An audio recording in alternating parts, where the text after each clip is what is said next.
perante a instituição a que ele está vinculado. E aí prevalecem os estabelecidos nos estatutos, na lei orgânica do município, lei de criação das autarquias, etc.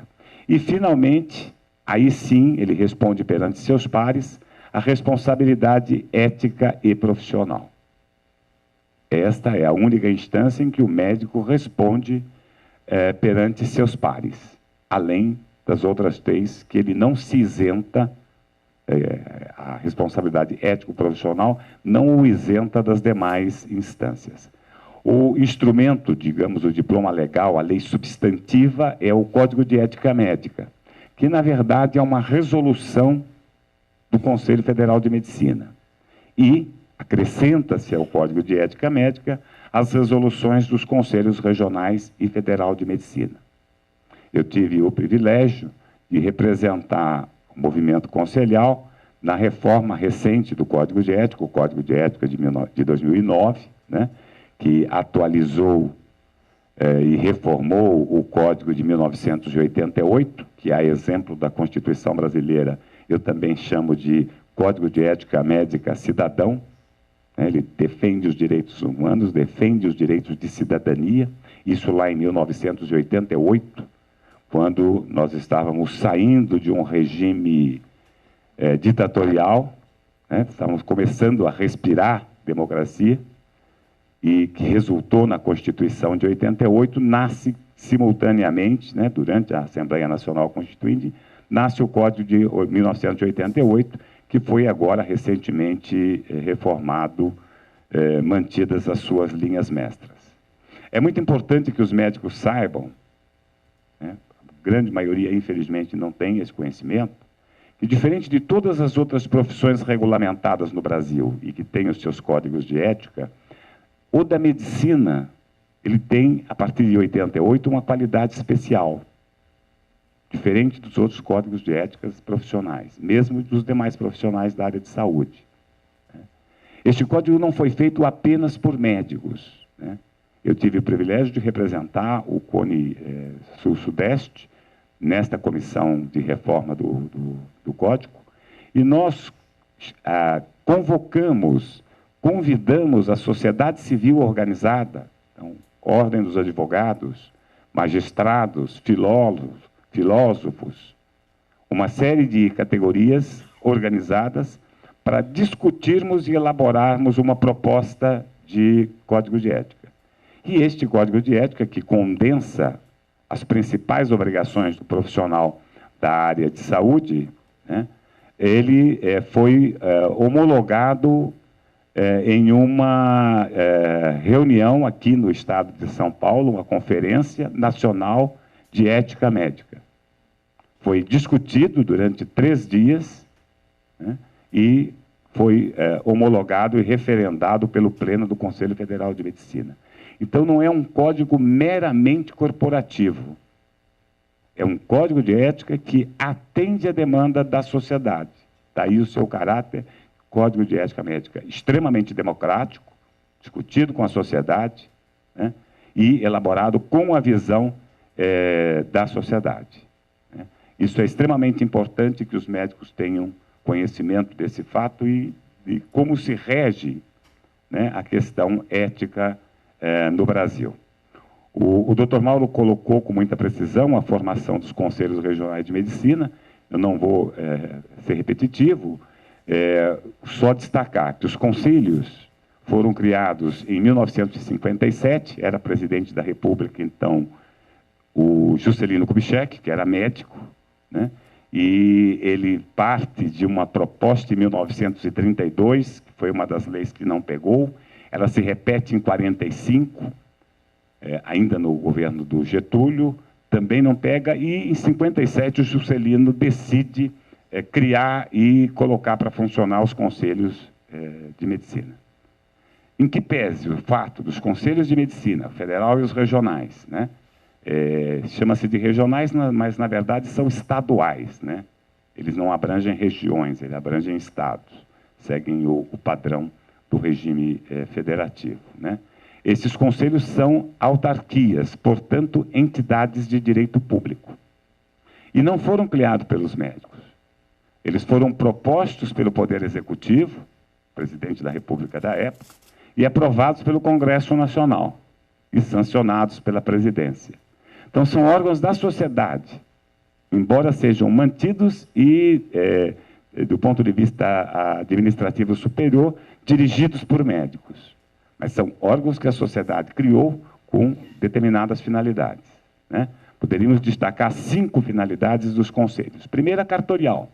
O Dr. Mauro colocou com precisão a necessidade de registro do diploma de formação, dos títulos de especialistas e das graduações perante o conselho.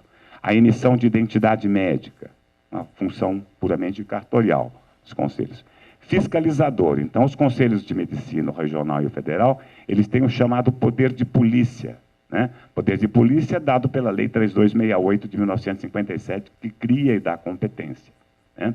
Tem uma atividade normatizadora, então várias questões são normatizadas pelos conselhos regional e federal de medicina, né? Começando por planejamento familiar até terminalidade da vida, né? Aborto de anencefalo e outras questões de ordem normativa. Os conselhos têm uma atividade judicante, então este processo ético profissional é conduzido e é exclusividade dos conselhos. A justiça comum não pode avocar para si essa função, né? A lei deixa claro no artigo 22 que é uma competência exclusiva dos conselhos regionais em que o médico estiver inscrito. E, finalmente, uma questão de ordem política, né? A defesa dos direitos do médico. Não os direitos no sentido puramente corporativo, mas aqueles direitos que o médico tem que estar garantido para uma boa prestação de atendimento à saúde da população. Então, dizem que o médico é um privilegiado, realmente. Nós respondemos perante 4 instâncias por um único ato nosso, né? O médico do trabalho, a medicina do trabalho, é mais privilegiada ainda, porque é a única especialidade que consta expressamente do Código de Ética Médica, principalmente nas normas deontológicas. São aquelas exigências, aquelas normas impositivas, cuja infração implica na aplicação de uma sanção, né? Do Código de Ética Médica, começando lá com Hipócrates e trazendo aos dias de hoje, nós devemos destacar 2 itens dos princípios fundamentais do Código de Ética Médica, já constava no Código de 88 e agora mantido no Código de 2009, né? O inciso 2, que diz que a medicina é uma profissão a serviço da saúde do ser humano e da coletividade. Está dando a destinação, o objetivo final, principal e único da profissão, da ciência medicina. E será exercida sem discriminação de nenhuma natureza. E, finalmente, o inciso 3º, que diz qual é o compromisso do médico com a sociedade, com o seu paciente, né? O inciso 3º diz que o alvo de toda atenção do médico é a saúde do ser humano. O alvo de toda atenção do médico é a saúde do ser humano, em benefício da qual deverá agir com o máximo zelo e o melhor de sua capacidade profissional. Esses são máximas que nós trazemos, lá da beneficência, da não maleficência, do compromisso hipocrático para a sociedade moderna. E aí começamos a tratar da questão da medicina do trabalho, né? Nós temos lá, ainda nos princípios fundamentais, o inciso 12 diz que o médico deve, está faltando a palavra deve ali, né? O médico deve empenhar-se pela melhor adequação do trabalho ao ser humano, pela eliminação e pelo controle dos riscos à saúde inerente às atividades laborais. Não é só o médico do trabalho, não é só o perito da Previdência, não é só o auditor, não é só o médico da empresa. Todo médico tem um compromisso com a saúde do trabalhador. E, evidentemente, o médico do trabalho com muito mais intensidade e especificidade, né? Ainda dentro das normas deontológicas, aquelas normas que obrigam o médico, né? Nós temos lá no artigo 12, né, que é vedado ao médico deixar de esclarecer o trabalhador sobre as condições de trabalho que ponham em risco sua saúde, devendo comunicar o fato aos empregadores responsáveis. Né? É óbvio, né? Ele tem que comunicar ao trabalhador e comunicar ao empregador para que esses riscos sejam afastados. No entretanto, no parágrafo único, independente de qualquer outra consideração, diz o legislador ético, que se o fato persistir, é dever do médico comunicar o ocorrido às autoridades competentes e ao Conselho Regional de Medicina. Não é uma questão de delação, é uma questão de compromisso com a saúde do trabalhador. E um compromisso que extrapola a sua subordinação ou o seu vínculo trabalhista. Bom, se o médico denunciar um empregador que, depois de advertido, não cuidou de afastar os riscos em relação à saúde dos seus colaboradores, provavelmente, no momento que ele denunciar para as autoridades competentes, esse médico vai ser demitido. É muito provável que sim. O que não extingue, o que não elimina a obrigação do médico de fazer a denúncia. O bem tutelado é maior que o emprego. O bem tutelado é a vida das pessoas. Aquele que nós assumimos lá em Hipócrates, né? É vedado ao médico deixar de esclarecer o paciente sobre as determinantes sociais, ambientais ou profissionais de sua doença. Então, o médico tem a obrigação, aí, no caso dirigido ao médico assistente, mais especificamente, dizer: o senhor está com uma doença provavelmente de origem profissional. Né? Importante essa relação, porque nós temos o médico especializado em medicina do trabalho, nós temos o perito da Previdência, nós temos o médico assistente do paciente e, dentro desse contexto, muitas vezes dentro de uma mesma situação. Então, o médico cirurgião cardíaco que operou o paciente determina que ele fique afastado de atividades laborais durante 30 dias. Ele precisa de um repouso durante 30 dias para se recuperar da cirurgia cardíaca que ele, médico cirurgião cardíaco, realizou. O médico da empresa, dentro do seu entendimento, preconiza que o trabalhador fique afastado durante 60. E o perito da Previdência, eventualmente, entende que em 15 dias é suficiente. Todos têm razão e estão exercendo o seu mistério. Né? O que precisa é distinguir a função de cada um. Né? Não há que se dizer que o cirurgião cardíaco tem mais conhecimento do que o médico perito da Previdência em relação a este tratamento. Né? Agora, o que prevalece? Né? O que prevalece é o bem maior tutelado. Não prevalece a autoridade médica, né? Não prevalece o interesse da empresa, não prevalece os cofres da Previdência. Prevalece o melhor para o paciente, que obviamente não é ficar em repouso o resto da vida. No momento cessada a este impedimento, ele deve retornar às suas atividades. E esta relação, né, nós temos que ter com todo o rigor, tanto que diz lá o artigo 52. É vedado ao médico desrespeitar a prescrição ou o tratamento de paciente, determinados por outro médico, mesmo quando em função de chefia ou de auditoria. Inclua-se aí também perito, salvo em situação de indiscutível benefício para o paciente. É óbvio, se o médico auditor, se o médico perito, se o médico da empresa tem conhecimento de um fato gravíssimo que coloca em risco a integridade física, mental e a própria vida do paciente, ele deve intervir evitando que esse ato se consuma. E, de uma maneira urbanizada, civilizada, ele deve se dirigir ao seu colega e comunicar a intervenção feita. E, evidentemente, justificar esse fato. Mas dentro da civilidade, da urbanidade que deve reger a relação médico-médico. O doutor Mauro também já colocou, quer dizer, as responsabilidades do médico, isso tem uma grande implicação dentro da medicina do trabalho, né? O artigo 80 é vedado ao médico expedir documento médico sem ter praticado ato profissional que justifique.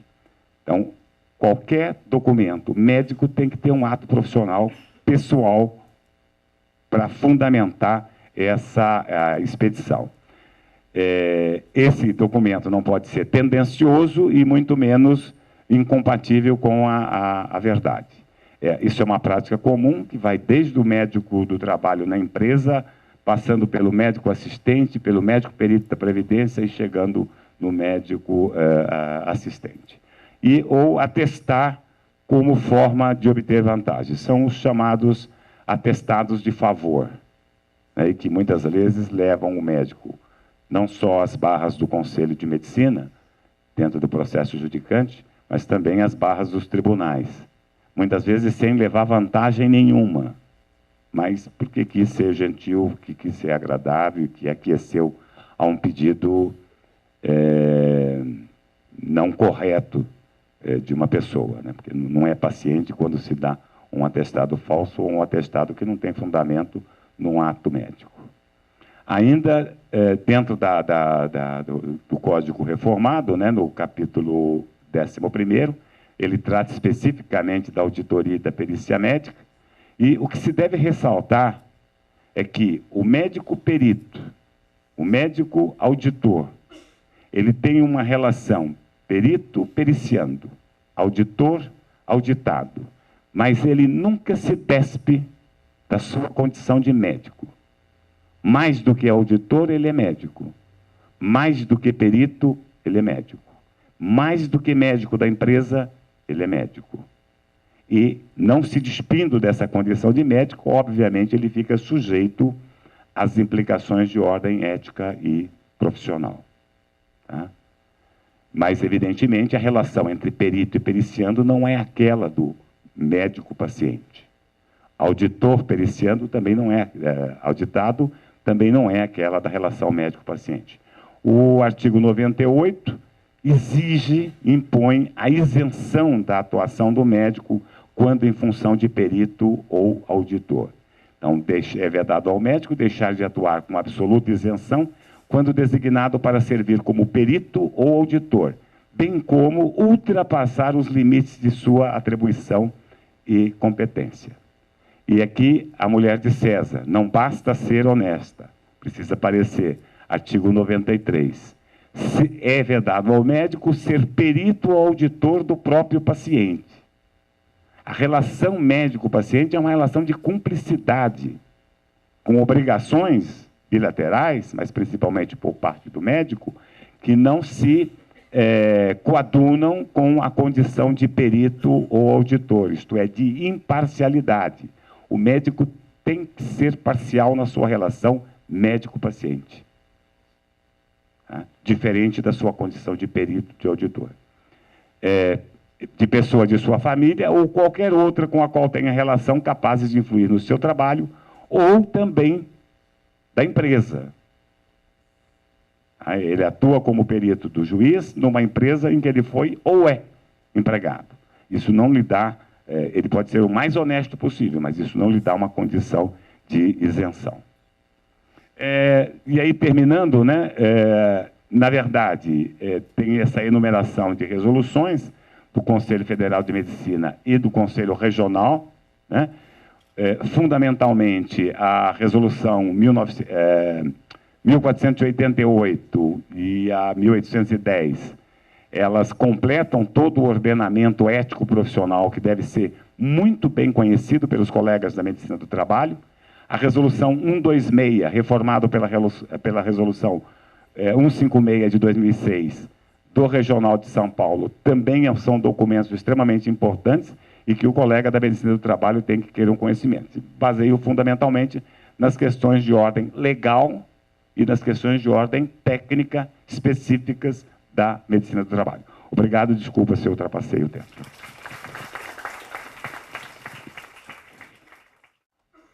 Vamos lá, então nós vamos falar dos limites éticos e essa apresentação surgiu, a ideia dela, a partir do parecer que houve do CFM sobre uma limitação, né, dos médicos em solicitar exames para testar drogas ilícitas, né, em trabalhadores, que seria uma discriminação. Nós vamos mostrar isso a partir daí.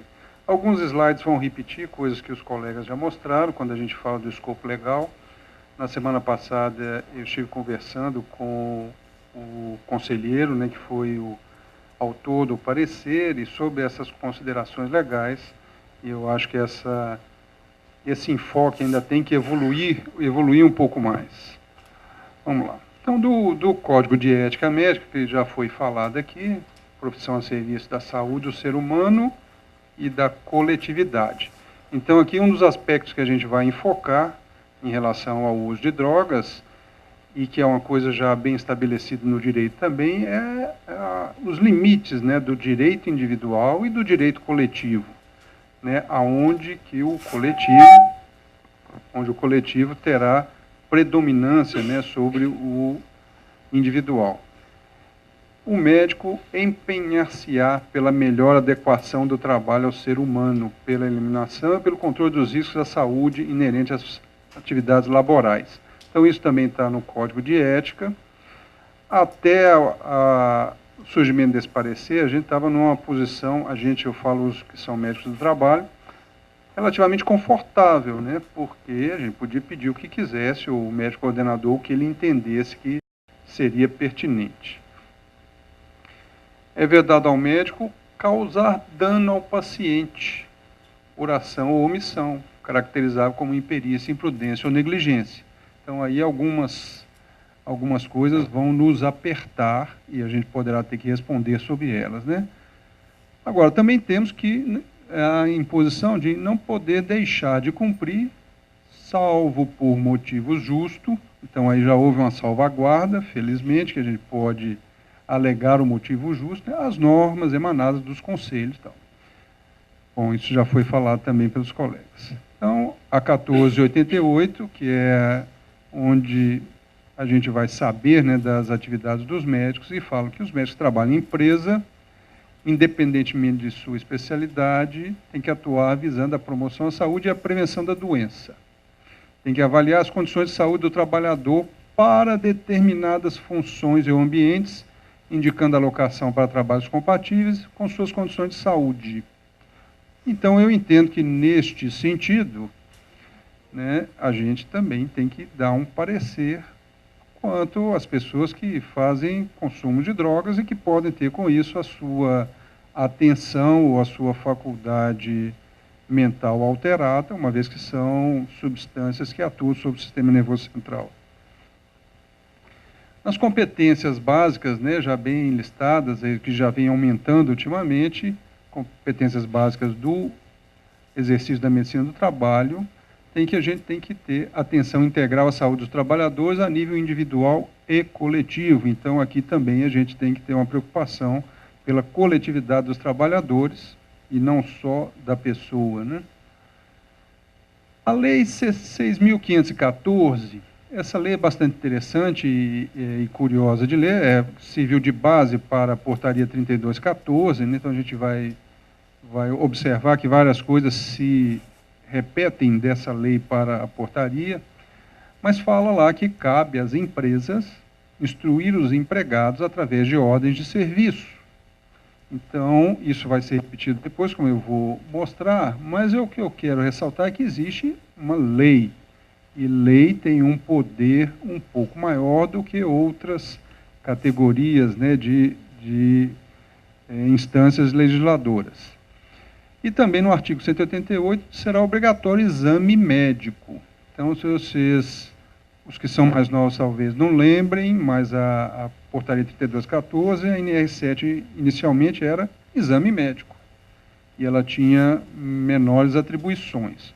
Mas fala também na lei 6514 que os exames complementares poderão ser exigidos a critério médico para apuração da capacidade ou aptidão física e mental do empregado para a função que deve exercer. Tá?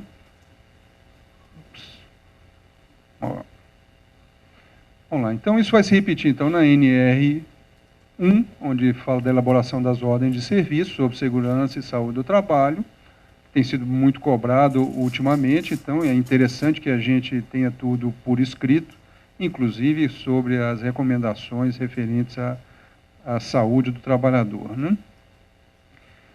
Na NR7, também cita que outros exames complementares usados normalmente em patologia clínica para avaliar o funcionamento de órgãos e sistemas orgânicos podem ser realizados a critério do médico coordenador ou encarregado. Muito bem, então está instituindo aí a nossa competência. No Código Penal brasileiro, existe um artigo que a gente chama da periclitação, que é bem interessante. Então, expor a vida ou saúde de outrem a perigo direto ou iminente, pena, detenção de 3 meses a 1 ano, se o fato não constitui crime mais grave. Então, se eu libero uma pessoa para trabalhar, sabendo que, presumivelmente, já está sob efeito de alguma droga, de influência sobre o sistema nervoso central, que poderá limitar a sua atividade, eu posso estar expondo outras pessoas ao risco, né? E isso tem um peso considerável. No Código Civil, que curiosamente é citado pelo próprio conselheiro, né, no parecer dele, diz que são incapazes, relativamente a certos atos ou a maneira de os exercer, no item 2, os ébrios habituais, os viciados em tóxicos e os que, por deficiência mental, têm o discernimento reduzido. Isso com uma redação, porque o Código Civil é bem antigo, né, da década de 40 do século passado, mas essa é uma redação que foi dada pela Lei 10.406 de 2002, então uma coisa bem mais recente ou atualizada. O Escritório das Nações Unidas sobre Drogas, eu tive que botar muita informação num slide só, ficou pequenininho, mas ele relata com dados de 2008, informa um crescimento do consumo de drogas no Brasil, e que seria o segundo mercado atualmente em relação às Américas, só perdendo para os Estados Unidos, com um crescimento expressivo em consumo de cocaína e de maconha, principalmente, que era avaliado nessa época, esse relatório de 2008. Mas eu acredito, e imagino que a maioria dos senhores também, que a situação de 2008 para cá deve ter piorado e não melhorado, né? Em termos de aumento do consumo.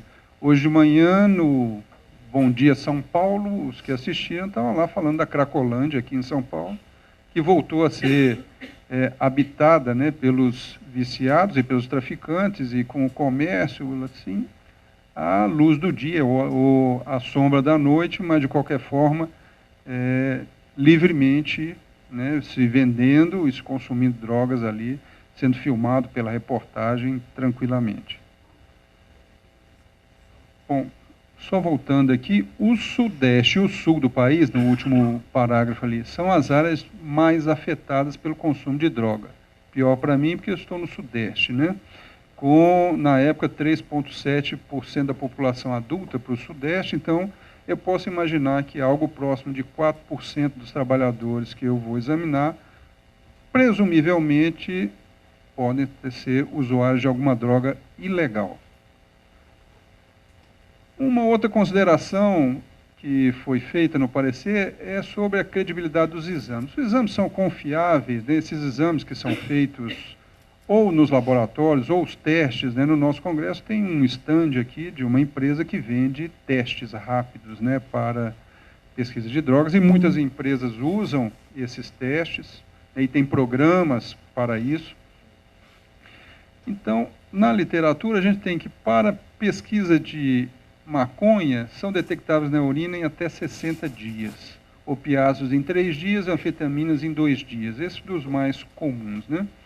Só para efeito de comparação, coisas que a gente usa frequentemente, que estão na NR7, ácido hipúrico para a pesquisa de tolueno, o preconizado pelos laboratórios são 4 horas, até 4 horas, né, da exposição. A partir daí já vai perdendo a confiabilidade, né? Metil hipúrico também, chumbo sérico até 4 dias. Então não está muito diferente de realidades que a gente também já vive. Então, o parecer do CFM, foi o parecer 26, do meio do ano passado, A ementa, então, fala que não é eticamente aceitável a solicitação de exames de monitoramento de drogas ilícitas em urina e sangue para permitir o acesso ao trabalho, pois isso contraria os postulados éticos. A alternativa é um exame pré-admissional rigoroso, com exame psicológico e testes específicos, além da avaliação psiquiátrica, que pode detectar e selecionar candidatos para atuação em áreas de risco, tanto públicas quanto privadas. Então, esse que foi o embate, ou o nó, né, que aí nós nos deparamos. Como que é isso? Eu não posso mais pedir, não posso mais fazer essa avaliação. Felizmente, isso ainda é só um parecer, né, não virou uma resolução. Mas, assim, foi dado muito enfaticamente pelo conselheiro.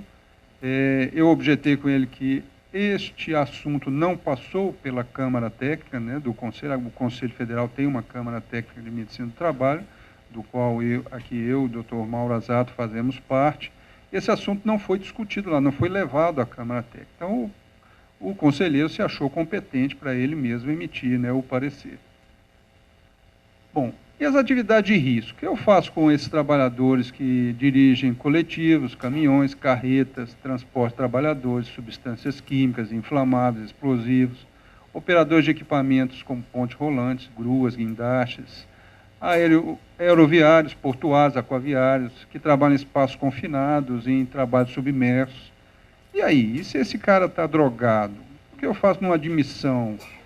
Né? Eu vou simplesmente ignorar a possibilidade e a responsabilidade se esse trabalhador causa dano a outros trabalhadores ou à coletividade, né? Então, na hora que há um acidente com uma carreta que passou em cima de um carro na estrada e matou uma família toda, ou etc., ou um coletivo que cai dentro do rio Arrudas, como já aconteceu em Belo Horizonte, alguns anos atrás, eu acho que esse trabalhador, esse motorista, vai ser investigado amplamente, né, para ver se ele estava em condição de exercer sua atividade ou se não houve algo estranho que permitiu que aquele acidente acontecesse, né? E muitas vezes esses trabalhadores estão com a vida de vários outros à sua mercê ali também. Então, como nós vamos fazer? Então, a primeira prática, né, em geral, para tudo na nossa atividade, é bom senso. Então, eu continuo não abrindo mão de algumas avaliações em algumas circunstâncias, né, por avaliar o risco à coletividade. Essa aí, se você tem um potencial de causar mal a um número maior de pessoas, isso tem que ser ponderado. Agora, é preciso estabelecer programas competentes, também como uma boa prática. O programa tem que ser claro, você tem que ser às claras também para os trabalhadores. Então, o que não é admissível, no meu ponto de vista, é você fazer exames na surdina. Vou colher o sangue aqui para um periódico sem o trabalhador saber o que vai ser examinado. Isso em todos os momentos, na admissão, nos periódicos, nos exames aleatórios que as empresas que têm programas assim, às vezes, estabelecem. Olha, você vai entrar para trabalhar aqui, aleatoriamente você vai ser solicitado a colher urina, tal, para fazer exame toxicológico. Então, faz parte do jogo, entra no contrato de trabalho. Divulgar amplamente as informações para a coletividade dos trabalhadores, propor alternativas aos doentes. Aí, se eu acho um exame positivo, o que eu vou fazer? Esse é o grande X da questão, né? Então, eu vou demitir o trabalhador, eu vou deixar de admitir, se for um admissional. Não é, vamos dizer assim, o socialmente aceitável. A gente tem que propor alternativas. Você quer se tratar? Então, nós vamos estabelecer uma alternativa de tratamento. Tá? Rediscutir o tema no CFM. Então, eu acho que nós, como associações ou entidades de classe, temos que levar esse assunto para ser rediscutido com mais detalhes, com mais argumentos, assim, para ver, olha, não pode ser só assim, tá certo? Embora o conselheiro lá, que é uma pessoa extremamente preparada, né, tem emitido parecer com toda a convicção, nós temos que ponderar e vamos chegar a algum consenso melhor e ficar em paz com a própria consciência, né? O que também possivelmente vai nos livrar de algumas repercussões a nível penal, civil, éticas, etc. E aqui tem o meu e-mail. Nós estamos aceitando sugestões dos colegas. Quem tiver sugestões para dar sobre esse tema e para subsidiar essa discussão a nível do Conselho Federal, mande para a ANANT ou mande para mim diretamente, a gente vai procurar encaminhar.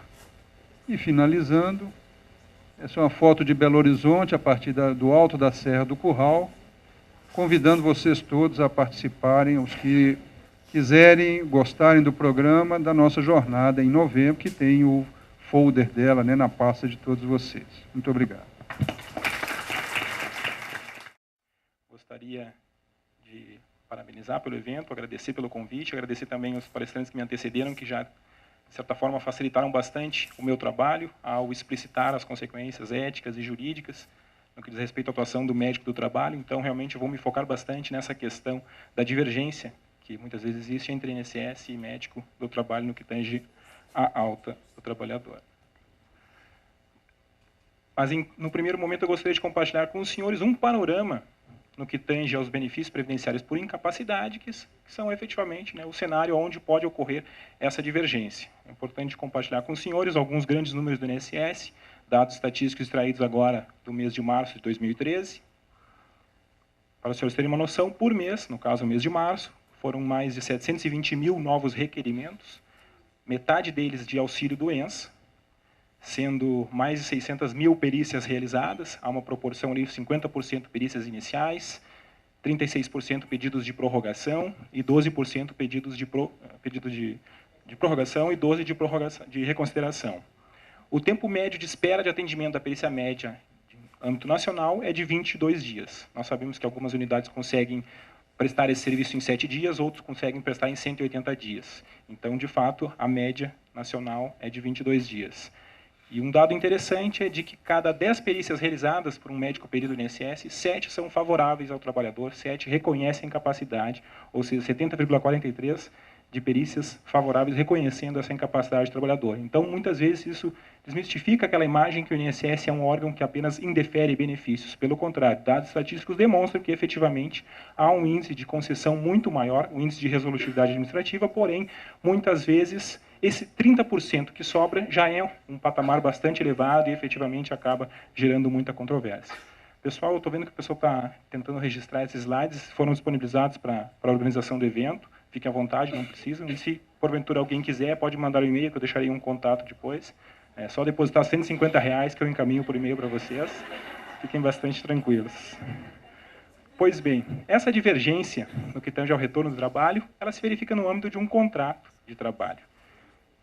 Eu trago aqui apenas um conceito bastante genérico. O contrato de trabalho é aquele ajuste de vontade entre um trabalhador e um empregador, de natureza onerosa, que tem como algumas características: ser bilateral, oneroso e de trato sucessivo, ou seja, a regra é a continuidade do tempo desse contrato de trabalho. Porém, algumas vezes, algumas circunstâncias acabam interrompendo esse lapso temporal, o decurso desse contrato.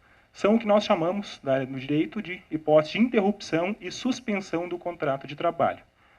Alguém aqui sabe a diferença de interrupção e suspensão de contrato de trabalho? Então, vamos relembrar. Eu tenho certeza que todos sabem, mas ficaram com vergonha de levantar a mão. Então, a interrupção é aquela cessação provisória e parcial do contrato de trabalho. E por que é parcial? Porque o trabalhador ele não presta a sua atividade, porém o empregador continua obrigado a contraprestar o seu trabalhador, a pagar o salário. Por isso que é parcial. Como exemplo, os primeiros 15 dias de afastamento por algum acidente ou por alguma doença. O trabalhador não presta serviço e a empresa paga o seu salário. Nós temos as hipóteses de suspensão do contrato, que é uma cessação provisória e total deste contrato de trabalho. Neste caso, o trabalhador não irá prestar o seu serviço e a empresa não terá a obrigação de remunerar o trabalhador. Então, essa é a diferença entre interrupção e suspensão. Neste caso, há uma incapacidade ou afastamento superior a 15 dias que gere algum benefício previdenciário, acarretará esta suspensão do contrato de trabalho. Então, aqui eu faço uma demonstração gráfica, via de regra o contrato de trabalho, ele é firmado para ter continuidade no tempo. De vez em quando acaba acontecendo alguns eventos infortunísticos, no caso de acidentes do trabalho, doença ocupacional, nós sabemos que o Brasil ele tem índices bastante expressivos. O Brasil é o 4º colocado mundial em acidentes fatais, perde para a China, Índia e Indonésia, 15º colocado em termos de acidentes gerais, é um acidente fatal a cada 3,5 horas de jornada de trabalho, são 83 doenças ocupacionais registradas por hora, ou seja, mais de uma doença por minuto. Então, infelizmente, nós temos muita matéria-prima no que tange a esses eventos infortunísticos. Que, no caso de submetido à análise do médico do trabalho, o médico assistente constatando a incapacidade essa inferior a 15 dias, nós teremos, o que eu falei anteriormente, a mera interrupção. O trabalhador continua ganhando salário, porém não presta serviço. Se ultrapassar esse prazo, aí sim é submetida à perícia do INSS. Se a perícia do INSS efetivamente constatar a incapacidade daquele trabalhador, aí sim esse contrato será suspenso, ou seja, a empresa não mais terá a obrigação de pagar o salário nesse período de inatividade do seu trabalhador. Transcorrido esse período de suspensão, verificado pela perícia médica do INSS a capacidade, a aptidão do trabalhador a retornar ao seu posto de trabalho, e havendo o consenso por parte do médico do trabalho, da efetiva aptidão, da possibilidade do trabalhador retornar à sua atividade, o contrato simplesmente continua normalmente, não temos nenhum tipo de problema. Só que muitas vezes, essa decisão do INSS, da perícia do INSS, reconhecendo a capacidade, ela encontra um posicionamento divergente por parte do médico da empresa, que constata que, naquele caso concreto, o segurado, o trabalhador, não tem condições de retornar às suas atividades, sob pena de prejudicar a sua condição de saúde, seu quadro clínico. Aqui nós temos o que eu chamo de limbo. É um limbo previdenciário, é um limbo trabalhista. E o que eu conceituo como sendo limbo? Para mim, limbo é uma espécie de confusão no contrato de trabalho, onde o trabalhador é impedido de retornar à sua atividade, ele não recebe salário do empregador e não recebe benefício da Previdência Social. Ou seja, fica totalmente prejudicado. Então, é este limbo que nós temos que tentar minimizar ou solucionar. E é por isso que eu estou aqui para compartilhar com os senhores algumas considerações de natureza jurídica. E quais os reflexos desse limbo no médico do trabalho? Ele fica pressionado muitas vezes pelo empregador, que não quer admitir o retorno do trabalhador sem condições efetivas. Ele fica pressionado pelo empregado, que muitas vezes quer retornar ao trabalho para ter o seu salário de volta, ou muitas vezes não quer porque sabe que vai ter a sua condição física agravada. Ele é pressionado pelo INSS, que diz que esse segurado está apto para o retorno ao trabalho. Ele tem muitas vezes uma fiscalização do Ministério do Trabalho e Emprego, e também, muitas vezes, repercussões no Código de Ética, por intermédio do seu Conselho Federal de Medicina, conselhos regionais. Enfim, é uma situação bastante delicada que o médico do trabalho tem que contornar efetivamente para solucionar esse limbo. Uma sugestão de como evitar este limbo é efetivamente orientar os trabalhadores a exercer o seu direito de um pedido de prorrogação, ou seja, continuar recebendo esse benefício previdenciário. Nós sabemos que é um direito do trabalhador, né, no período de 15 dias que antecede a essa alta previdenciária, ele pode demonstrar que efetivamente não está em condições de retornar e, por consequência, ele quer prorrogar o seu benefício por incapacidade. Ele tem fundamento no artigo 277, parágrafo 2º da Instrução Normativa do INSS, IN 45 de 2010, que realmente estabelece, né, esse direito atribuído ao segurado e, por consequência, o prazo para que ele possa exercer. Então, a primeira medida do médico de trabalho é orientar esse trabalhador a efetivamente buscar exercer esse direito de prorrogar esse benefício, para evitar esse limbo de receber a alta previdenciária e não ter condições de voltar às suas atividades. Porém, muitas vezes não conseguimos evitá-lo. Então, nós temos que adotar medidas para tentar solucioná-lo. Um aspecto a ser considerado é que, juridicamente, há uma prevalência da decisão do INSS. E por que há essa prevalência? Primeiro, porque o ato praticado por um perito médico do INSS é um ato administrativo. Portanto, de acordo com as regras do direito administrativo, ele é dotado de presunção de veracidade e legitimidade. É uma presunção relativa, pode ser desconstituída, mas é necessário provas, elementos em sentido contrário. Exemplo claro, se eu recebo hoje na minha casa um auto de infração de trânsito dizendo que eu passei a 120 km por hora num sinal vermelho. Está lá a fotinho da placa do meu carro. A minha alegação dizendo que eu não pratiquei essa conduta infracional é suficiente para desconstituir esse ato? Não. Eu vou ter que comprovar que se tratava de um carro clonado, que o meu carro estava na garagem, que naquele dia eu estava viajando, estava em algum outro lugar, meu carro estava na oficina, enfim. Da mesma forma, trazendo para esta seara da divergência da autoprevidenciária, é importante trazer elementos para convencer, efetivamente, a autoridade pública de que é necessário a revisão de seu ato. Então, o primeiro elemento que evidencia essa prevalência é esse atributo do ato administrativo.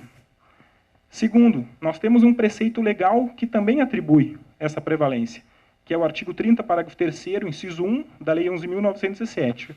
Ou seja, uma lei federal que diz que compete privativamente aos ocupantes do cargo de perito médico da Previdência a emissão de parecer conclusivo quanto à capacidade laboral para fins previdenciários. Então, uma lei federal atribui a essa categoria, peritos médicos no INSS, essa prerrogativa de emitir esse último parecer para fins previdenciários, que, por consequência, é o que irá suspender ou não o contrato de trabalho. Nós temos também uma lei de 1949, que trata do repouso semanal remunerado, ainda vigente, que estabelece uma certa hierarquia dos atestados médicos. Ela preconiza que a doença é comprovada mediante atestado médico da instituição, da Previdência Social, e, na falta deste, sucessivamente, de médico da empresa. Há uma relação sucessiva. A Justiça do Trabalho, por meio da súmula número 15 do Tribunal Superior do Trabalho, ratifica esse entendimento, estabelecendo a observância dessa ordem preferencial de atestados médicos. E também nós temos a jurisprudência, que efetivamente tem condenado a empresa a pagar os salários e muitas vezes indenizações por dano moral naquelas situações que não aceita o retorno do seu trabalhador. Porque a Justiça do Trabalho entende, com base em todos os preceitos, que a partir do momento que o INSS concede a alta previdenciária para aquele trabalhador, o contrato não mais está suspenso. Ele volta a vigorar. E, no máximo, ele poderia estar interrompido. E, se tiver interrompido, o trabalhador não presta o serviço, porém a empresa continua com a obrigação de pagar o seu salário mensal. Então, aqui nós temos um precedente dizendo que, comprovada a tentativa do autor de retornar ao trabalho e atestada a sua capacidade pela autarquia previdenciária, cabia à reclamada readaptar o obreiro em função compatível com a sua condição de saúde e não simplesmente negar-lhe o direito de retornar ao trabalho, deixando de pagar os salários. Tem mais outras duas decisões também nesse sentido, justamente atribuindo à empresa essa responsabilidade por arcar com esse período do que eu chamo de limbo, que efetivamente prejudica os trabalhadores brasileiros. Uma outra forma de minimizar, não agora solucionar, mas minimizar o efeito deste limbo, é orientar o trabalhador a pedir uma reconsideração daquele ato médico que concedeu a alta previdenciária. Então, o trabalhador tem até 30 dias após receber aquela decisão contrária que o reconhece apto ao trabalho para interpor esse pedido de reconsideração e, posteriormente, um recurso administrativo, justamente para demonstrar que não está em condições de retornar às suas atividades. Então, é importante também o médico do trabalho orientar para fins previdenciários para que a empresa passe a suportar menos esse prejuízo que, na dúvida, a responsabilidade será do empregador. O fundamento normativo também nós temos na Instrução Normativa do INSS, no artigo 278. O prazo, como referido, é de 30 dias a partir da decisão contrária. Também, uma outra alternativa para minimizar os efeitos desse limbo é orientar o empregador que a simples reinserção desse empregado na sua função que ocupava antes poderá, muitas vezes, agravar o seu quadro clínico e, por consequência, como já foi dito aqui, gerar responsabilidade criminal. O artigo 129, que fala das lesões corporais, o 132, da exposição de risco, e também nós sabemos que há a possibilidade de advir uma responsabilidade civil. Via de regra, o trabalhador ingressa com ação contra o empregador, não diretamente contra o médico do trabalho, porque é quem tem mais condições financeiras de ressarcir esse prejuízo. Mas eu pergunto aos senhores, quem vocês acham que irá responder criminalmente se atuou de forma muitas vezes não tão adequada e consentir o retorno do trabalhador? Tem algum médico de trabalho aqui? Então, isso realmente é uma preocupação muito grande, daí a importância do trabalho dos senhores em efetivamente orientar o empregador a não permitir a situação, porque o agravamento daquele quadro clínico, qualquer lesão que venha advir ao trabalhador, poderá acarretar uma responsabilidade criminal para com o profissional da medicina. Aqui eu tenho uma sugestão de anotação no prontuário do trabalhador, quando efetivamente o médico do trabalho verifica que aquele trabalhador não tem condições efetivas de retornar às suas atividades, porém recebeu alta previdenciária. Na dúvida, nesse cabo de guerra, tendo essa presunção de veracidade do ato administrativo, é necessário que a empresa reinsira esse trabalhador no seu âmbito.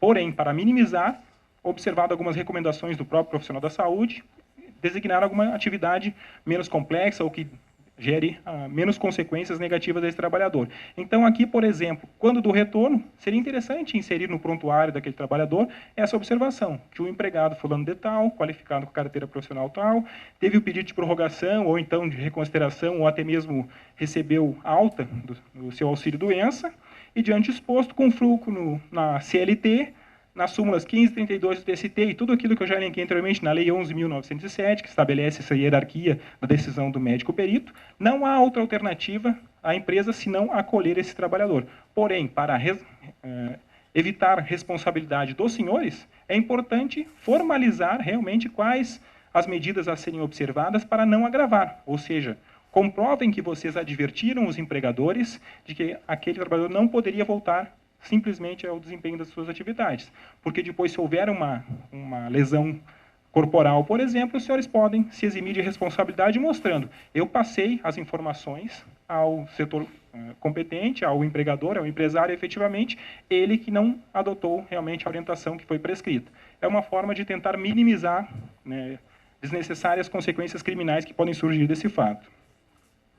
Uma outra forma é orientar o empregador a reintegrar o empregado numa outra função ou atividade compatível com o seu quadro clínico. Algumas empresas têm o que chamam de zona de convalescença.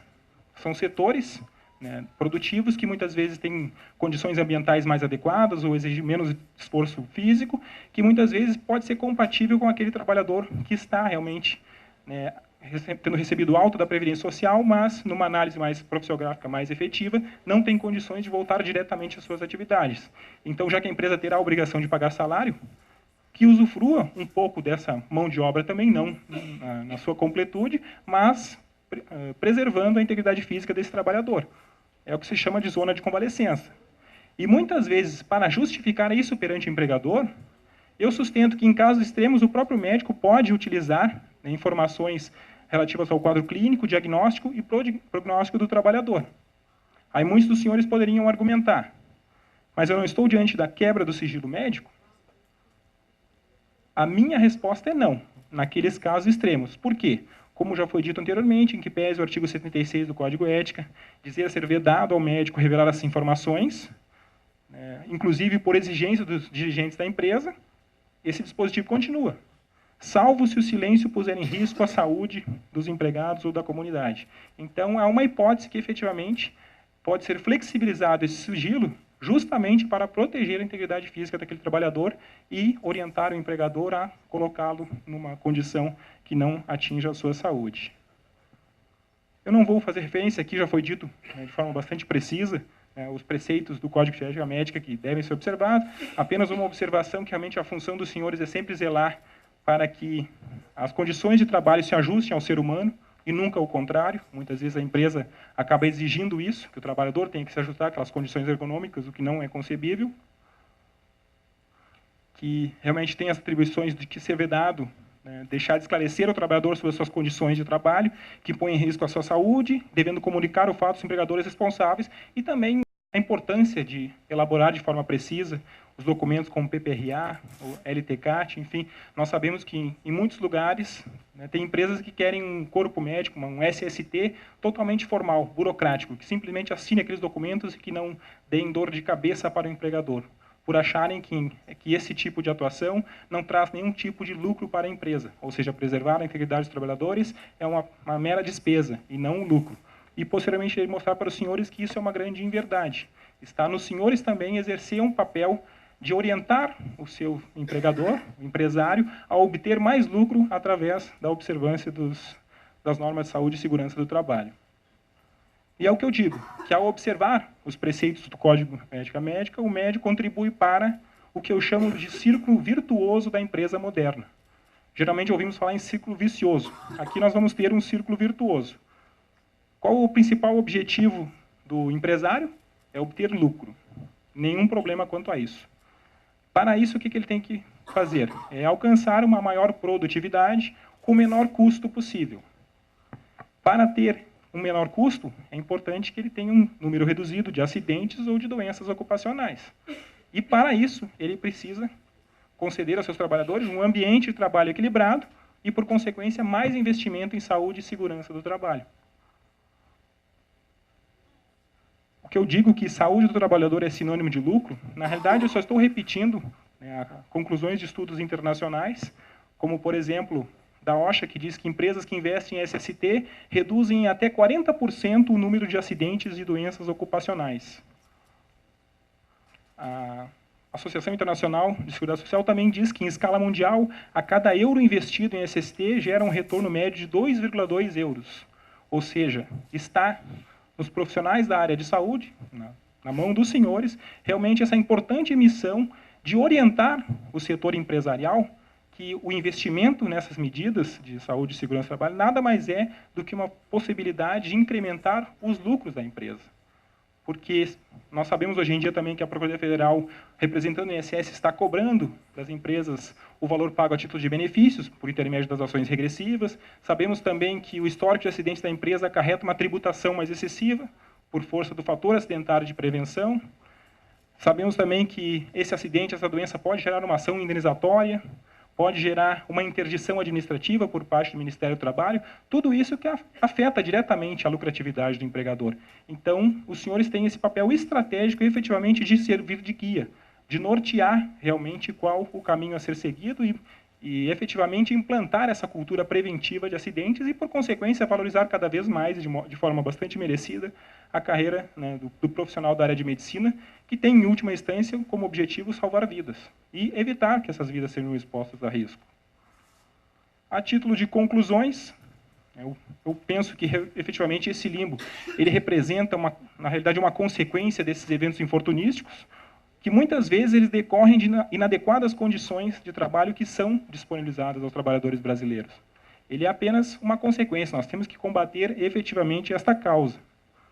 E por isso que digo que a correção desse cenário, que muitas vezes gera este limbo, ela pressupõe uma atuação proativa dos senhores, né, os profissionais da área de SST, que devem, né, envidar todos os seus esforços para concretizar aquilo que foi demonstrado, né, graficamente como um círculo virtuoso da empresa moderna.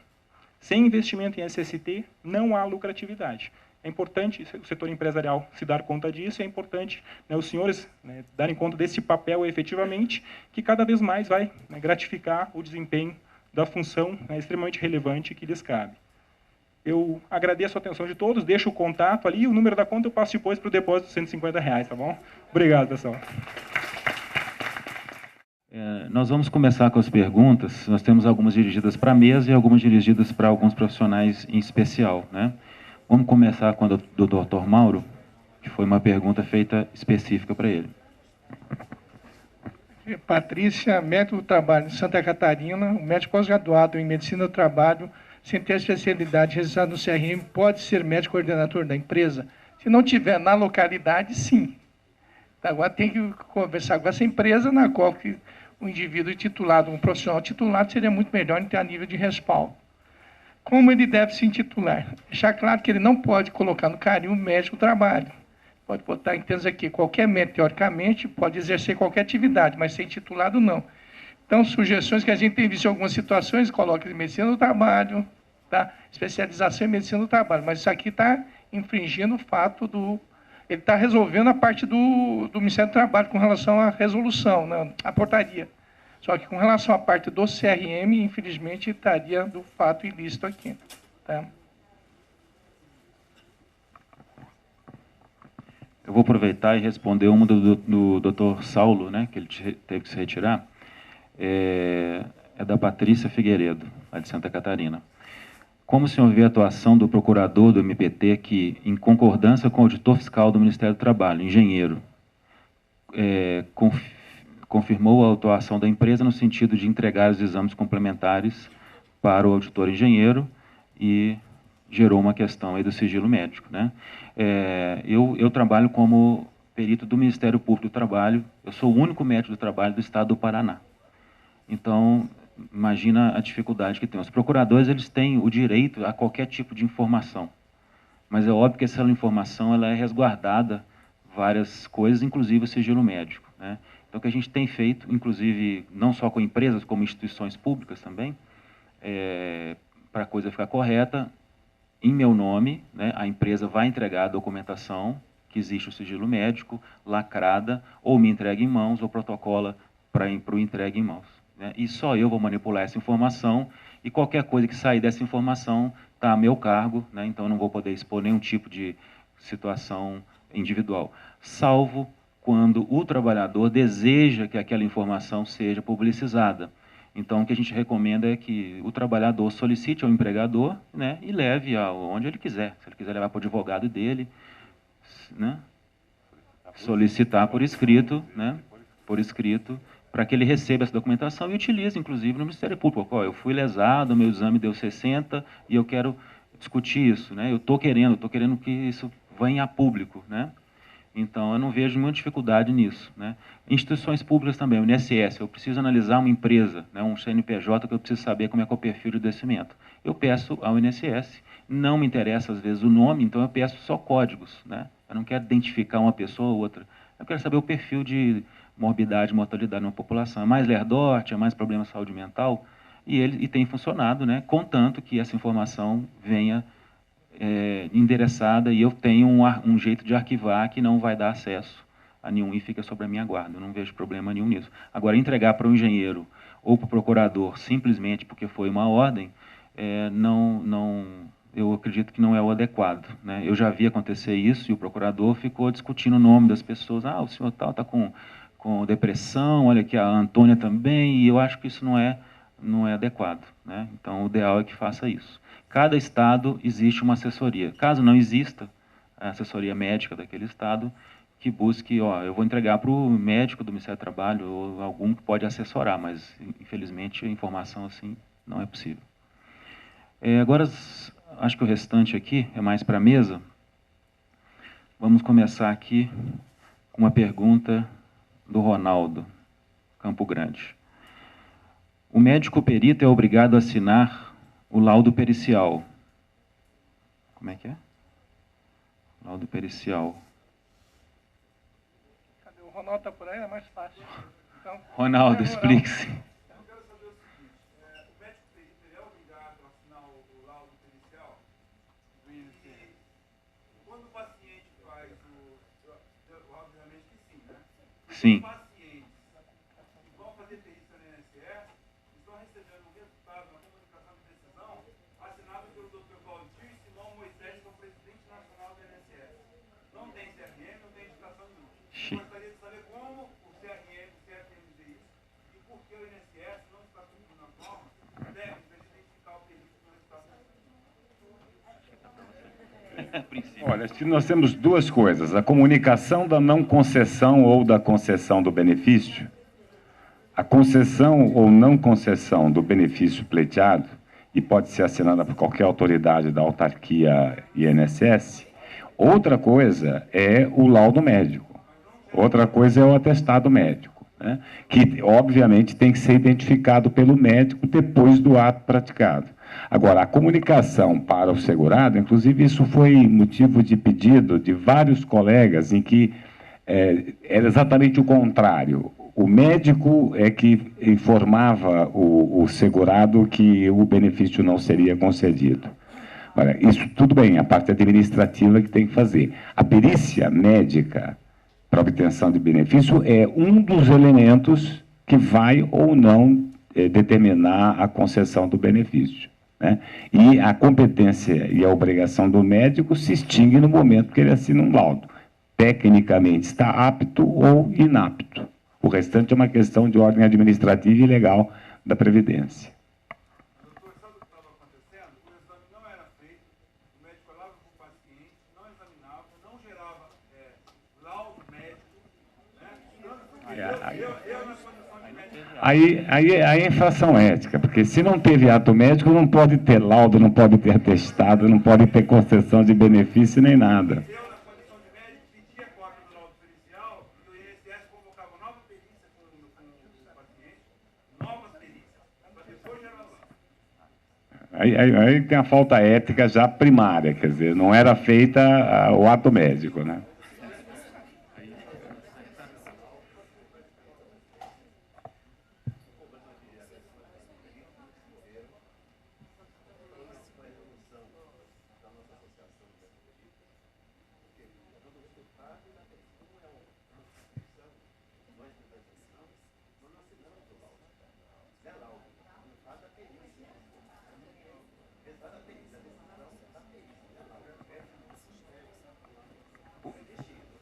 Por mais absurdo que pareça, né?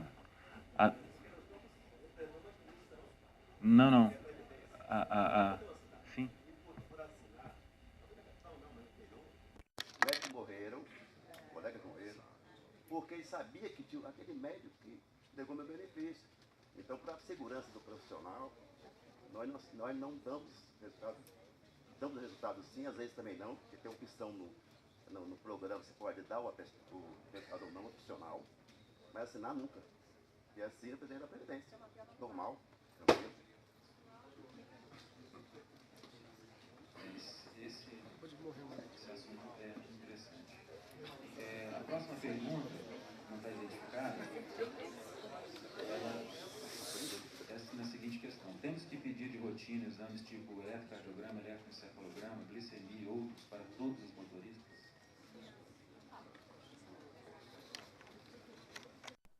Temos que pedir? Não. Não está escrito em lugar nenhum.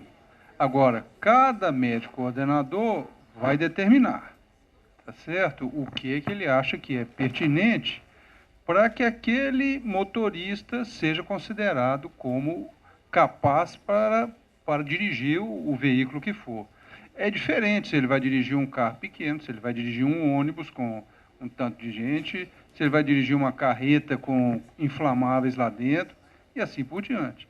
Então, não vamos dizer, inválido que isso seja pedido, se o médico julgar, não, para eu ter, ou para o médico que for examinar, ter uma segurança para liberar a pessoa para o trabalho, eu acho importante que tenha isso e aquilo. Eu queria fazer uma colocação, embora não sei se alguém tenha perguntado, com relação àquela consulta número 12/2012, que foi em função de pedido de exames e monitoramento, notadamente em situações de dependência de drogas, né?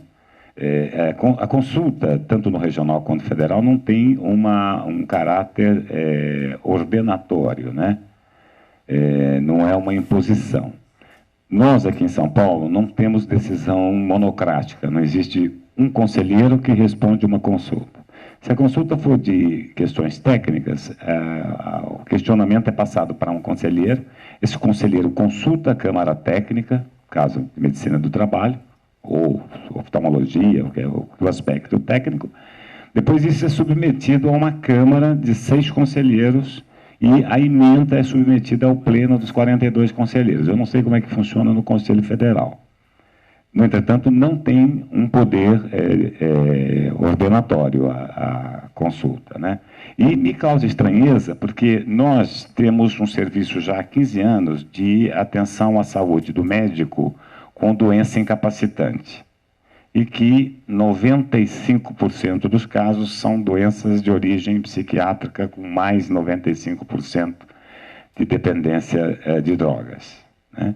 E o que o Conselho de São Paulo faz? Nós convocamos esses médicos, submetemos a uma perícia, uma vez qualquer indício dessa condição, dessa incapacidade, submetemos a uma perícia, encaminhamos para um serviço de assistência, que é a UNIAD da Escola Paulista de Medicina, ele é assistido, e a perícia monitora até o médico ser desinterditado. Normalmente, se é feita essa detecção, a perícia diz que vai ter uma interdição plena, uma interdição parcial, ou ele vai ficar em observação, né? E são exigidos exames, inclusive, de fio de cabelo para detecção de drogas, de uso por longo tempo, né?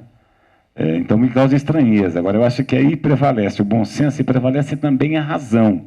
Quer dizer, é inadmissível se admitir que o indivíduo com dependência de drogas, sem estar capacitado, sem estar periciado, porque é capaz.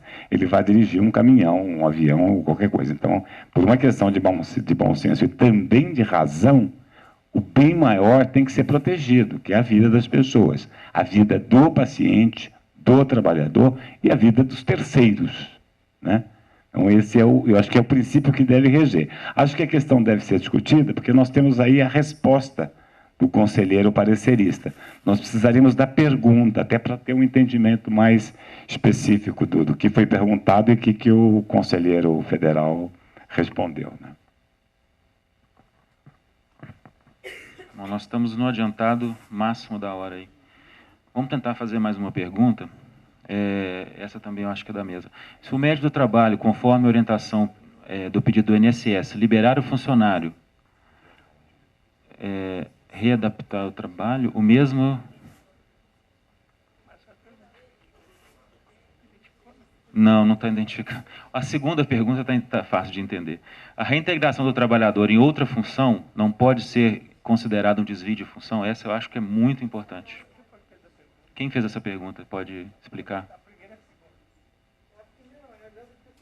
Quando o perito libera, o médico mesmo discordando da liberação dele do trabalho, o médico acaba concordando com o INSS, quando ele volta à função.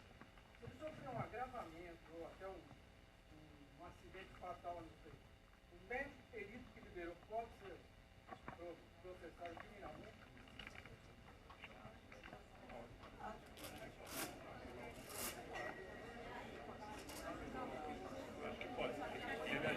Eu acho que se ele agiu com imperícia, negligência e imprudência, ele pode ser, sim. Pode dar até um homicídio culposo, né? Imperícia, negligência e imprudência. Ele agiu com as modalidades de culpa. Ressalvado o aspecto de que o ato médico ele é um contrato de meios, não de resultados, né? Então, não existe, em medicina não existe o sempre, não existe o nunca. Aquilo que eu disse, você pode ter um médico que diz que precisa ter um repouso de 15 dias, o outro 30 e os dois estão corretos. As nossas ciências não são exatas, são ciências que nos dão condição de meios, né? Agora, se comprovada a culpa, ele pode ser processado, inclusive criminalmente. Não só se o paciente morrer, mas se o paciente tiver qualquer tipo de agravo ou de dano, né? Sim, culpa é a modalidade da conduta reprovável. Agir com imperícia, com negligência, agir de forma... ou com imprudência. E a questão da desvio de função? Esse retorno do trabalho com desvio da função, né? Isso é bem importante. Tem várias questões envolvidas. Por exemplo, ele não pode ir para uma função inferior à que ele faz, né? Ele é engenheiro, agora você vai ser o ascensorista. É impossível fazer isso. Tem que estar dentro do espectro das atividades a qual ele foi contratado, né? E o que a gente tem visto é que algumas empresas têm dificuldades enormes, por exemplo, uma empresa de prestação de serviço de vigilância, por exemplo, e limpeza, conservação, né? Tem poucas atividades que não são aquelas que têm aqueles riscos, né? Qual atividade pode fazer sem ser aquela? Não sei, talvez não exista, né? Então, realmente, isso é uma observação que tem que ser feita. Eu não sei se vocês já discutiram. Por isso, da importância, efetivamente, de, ao fazer a reinserção desse profissional que recebeu a alta previdenciária, né, no seio da empresa, demonstrar efetivamente quais são as restrições, até porque o médico do trabalho conhece a profissiografia, conhece o local e os riscos a que ele está sujeito, e efetivamente, e de forma expressa, evitar que ele seja colocado numa situação que possa agravar o seu quadro clínico. Já tive conhecimento de demandas nesse sentido, de pleitear realmente um desvio de função, mas nesse caso a empresa não teve outra alternativa, senão do que adotar a medida para preservar a integridade física do trabalhador, o que não vai gerar efetivamente a redução salarial. Muitas vezes ele pode desempenhar uma função de menor complexidade num período provisório até que realmente ele se restabeleça completamente, foi aquilo que eu citei através das zonas de convalescença, e nesses casos realmente a empresa tem total respaldo para futuramente não ser demandada com um pedido de